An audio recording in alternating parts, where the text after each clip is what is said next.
Enzo Recto, kalaban ang katiwalian at kasinungalingan, kakampi sa katotohanan at kabutihan.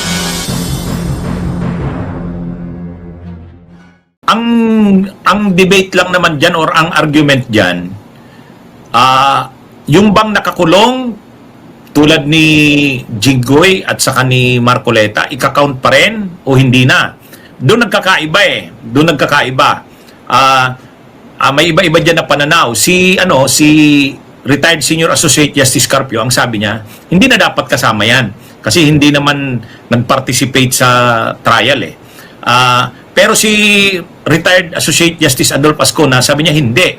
Kasi counted pa rin yan na member ng Senate. So, pag sinabi nating 2/3 of all the members of Senate, ano yan, counted yan. Pero, yung mga nag-resign na sa Senate, hindi na counted yan. Ay pag sinabi mo ng resignation, pwedeng formal ang resignation mo or constructive. Itong si Bato, papasok daw yan sa constructive. I-declare na constructively resign. At kung si Loren magtatago rin yan sa Europe, another na constructively resign. So kahit doon, pag nabawas yung dalawa, di malaking kabawasan na yan. Yung ano na yan, kung kahit na i-consider sila yung mga nakakulong as ano pa rin, counted pa rin sa 2/3. Kaya lang, ang isa pa talagang pananaw, yung sinasabi niya, ay hindi ka naman nag-participate sa trial, hindi ka dapat isama sa ika-count. Ay pagka ganon, bababa talaga yung 2/3, magiging 14, 13 yan. Pero sabi mo kanina, kahit mag-16, may tsansang maabot, kahit i-declare na 16 pa rin ang 2/3, may nakikita ka bang ganon? Posible? Yes. Doable ngayon yun. Dati uphill. Ngayon doable. Ibig sabihin, wala pa, pero doable. Pero kahit kasi makahabol ka ng 16, halos sigurado ko may magsasampa ng kaso either sa Senate as an impeachment court or sa Supreme Court mismo para babaan yung 2/3. At yun halos sigurado ko. Pwede naman magpasya. Sabi nga ni Frank Drilon, pwede yung Senado as an impeachment court ang magpasya. Kaya simple majority hindi yung majority ng buo, majority ng dadalo. Ang majority yung sa quorum. Tapos ang maghabol sa Supreme Court yung hindi sang-ayon. Yung hindi sang-ayon na babaan yung 2/3. Yun yung maghahabol ngayon sa Supreme Court. Pero pwede rin na isampa na sa Supreme Court during the duration of the impeachment trial. Pero medyo optimistic yung pro-impeachment at this point. Pero yung sinabi ni Attorney Ligutan, sabi ni Attorney Ligutan, kapag na-acquit si Sara, posible ang people power. Ano ka? Agree ka ba doon? Ang people power kasi ginagamit yan para pabagsakin ng gobyerno hindi naman gobyerno si Sara So, saan mo gagamitin ang people power? Hindi ko gets, no? Magpi-people power ka para ano? Para saan yung people power? Di ba ang people power? Yung EDSA 1, EDSA 2, kahit nga yung EDSA 3 ginagamit yan para pabagsakin ng isang gobyerno. So kung hindi ma-impeach si Sara, Vice President siya So saan mo gagamitin ang people power? Kanino nakadirect ang people power mo? Anong objection ng people power?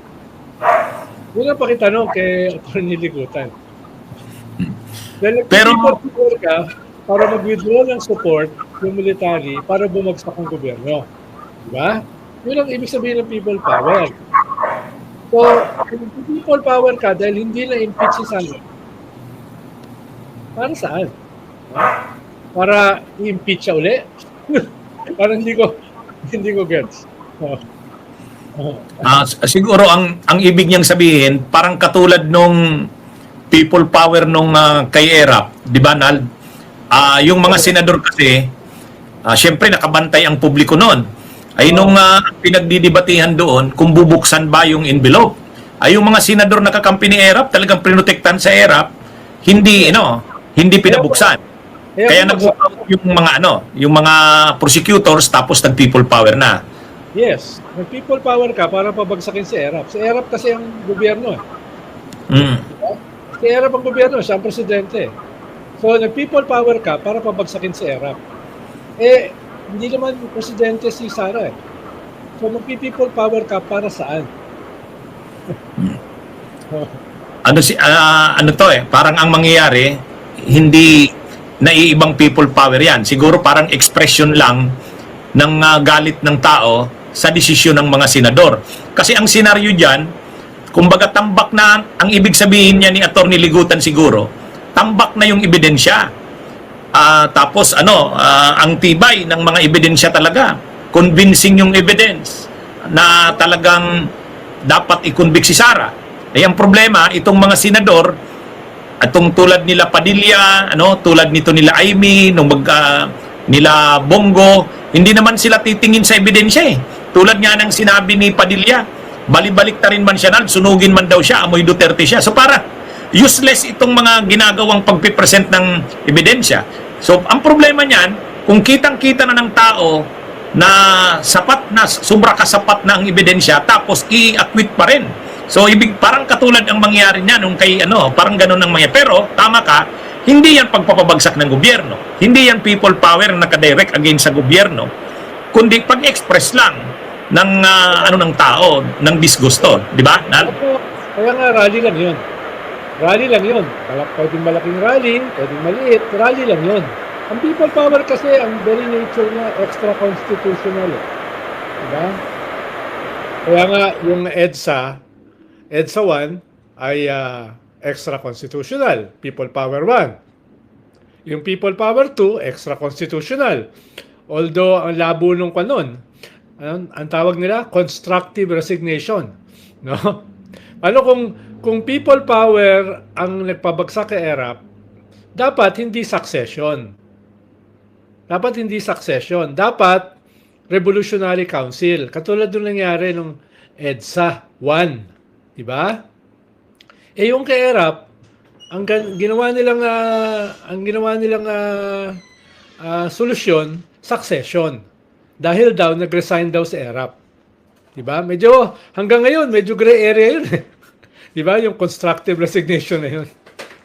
Nung una ko nga narinig 'yon, sabi ko, ano animal 'yun? Constructive resignation. Ikaw, attorney, anong tingin mo doon sa constructive resignation na 'yan? Ang pinagbasihan kasi doon, yung resignation ni ERAP, hindi, nung una kasi alam naman natin na nirelinquish ni ERAP yung posisyon niya, di ba? Yung nirelinquish niya. Kaya lang, nung nag-normalize na kasi ang sitwasyon, gustong bawiin ni ERAP, gusto niyang i-claim uli yung pwesto. Kasi sinabi niya, wala naman akong formal resignation. Ay alam naman natin, ang nakalagay sa konstitusyon, mapapalitan lang ang presidente kung namatay. Permanent disability niya, hindi na talaga niya kaya. Pangatlo, resignation or impeachment. Yan. Doon sa apat lang yan eh. Apat lang. Isa doon sa apat, matitrigger ang succession. Ang problema, sabi ni ERAP, hindi naman siya namatay. Hindi naman siya permanently disabled. Pangatlo, hindi naman siya in-impeach. So, resignation, hindi naman siya nag-resign. Mayroon bang document na nag-resign siya? So, parang hinahabol niya uli na ibalik sa kanya. Kaya lang, niresolve yan ng Supreme Court. Tama yung sabi mo, ang term na ginamit, constructive resignation. By the act na yung mga pinakita ni ERAP, actually, ang ginamit, Donald, yung diary ni Angara. Naalala mo yung Angara diary? Yung napublish sa dyaryo, pinablis sa dyaryo na kwento ni Angara nung mga events prior sa pag-alis ni ERAP. So, yun?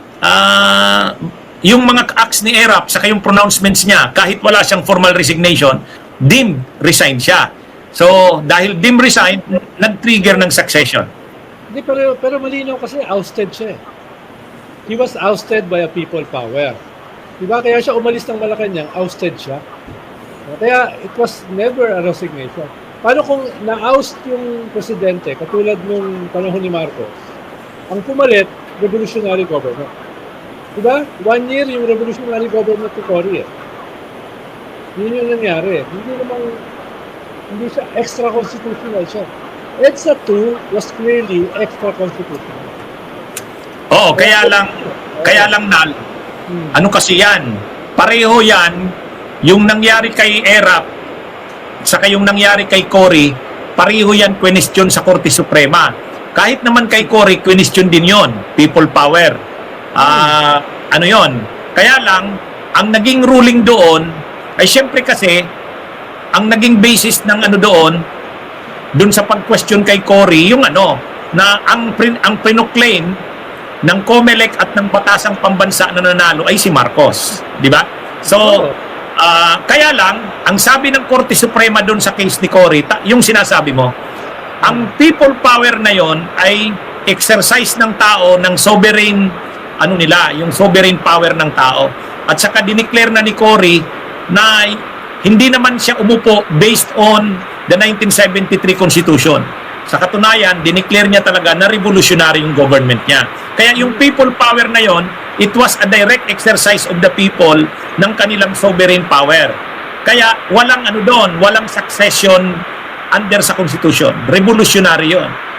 Bunyog, bunyog, halikan na kasama ka.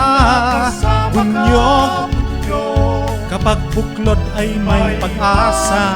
Luzon, Visayas, Mindanao, isa ang pananaw. Sa bagong Pilipinas ang bunyog isisigaw. Bunyog, bunyog.